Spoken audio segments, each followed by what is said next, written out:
Isang lalaki, walang awang bumibiktima raw ng ilang kababaihan sa Metro Manila at kalapit bayan.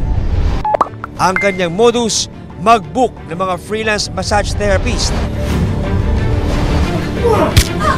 Pero sakit ng katawan at matinding trauma ang iniiwan niya sa mga masahista. Sir, masahe lang yung pinunta ko dito.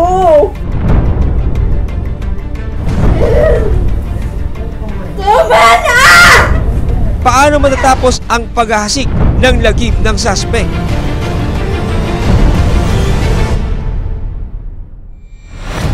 Noong 2021, nang magsimulang maging freelance massage therapist, ang 27 years old na si Lynn, hindi niya tunay na pangalan.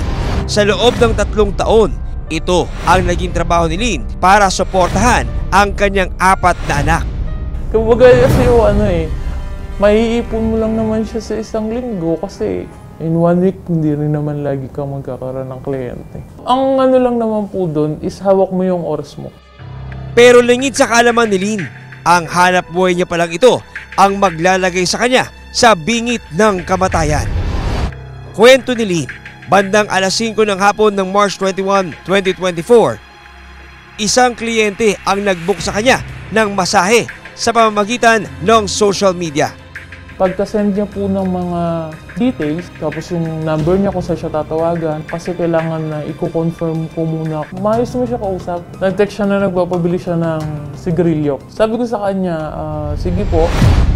Sa kuha ng closed circuit television o CCTV mula sa isang hotel sa Antipolo City, alas 6 ng gabi, makikita ang pagliting ng isang motorsiklo.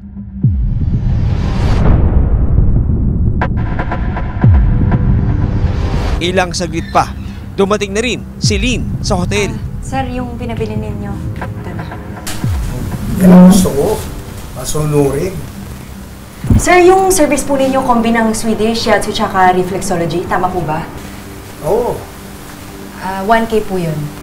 Sabi niya lang, sige, magkano lahat, ganyan. Kasama po yung yosi mo, ganito, sabi ko sa kanya. Tapos sabi niya, wait lang. Ako, ayaw gumana ng money transfer eh. Walang mahina siguro signal dito. Okay lang, sir. Antayin ko na lang po mamaya. Mag-ready na po kayo. Okay lang? Okay lang po. Nag-typing ako na waiting sa payment. Ganon. Kasi para po alam nila, aware sila na safe din po ako, ganon. Habang typing po ako ng ganon, may kinuha siya.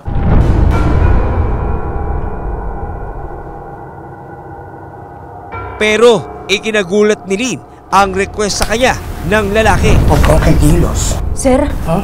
Okay, kilos. Sir, ano to? Ano, bilis. Bakit po? Nilala niya ako sa CR, doon lang ako naimasmasan na nasa sitwasyon ako di pala maganda. Gawin mo lang lahat ng gusto ko walang mangyayari sa'yo. Sir? Ubad! Ano po, sir?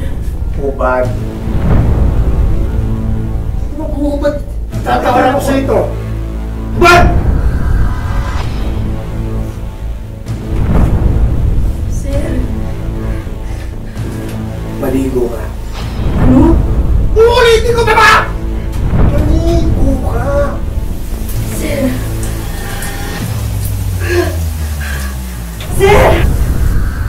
Sa loob ng CR, itinali ng lalaki ang mga kamay ng masahista.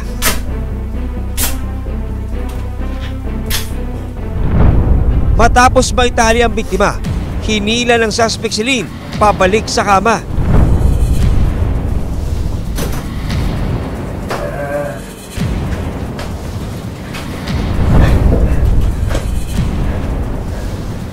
Pinalkal niya muna yung bag ko, tinignan niya lahat. Ayon kay Lynn, binuksan ng suspect ang kanyang cellphone at kinuha ang pera sa nasa kanyang online account. Daming lang ano mo, ha? Pero hindi pa pala rito matatapos ang kalbaryo ni Lynn dahil hindi lang pera ang nanakawin sa kanya ng suspect.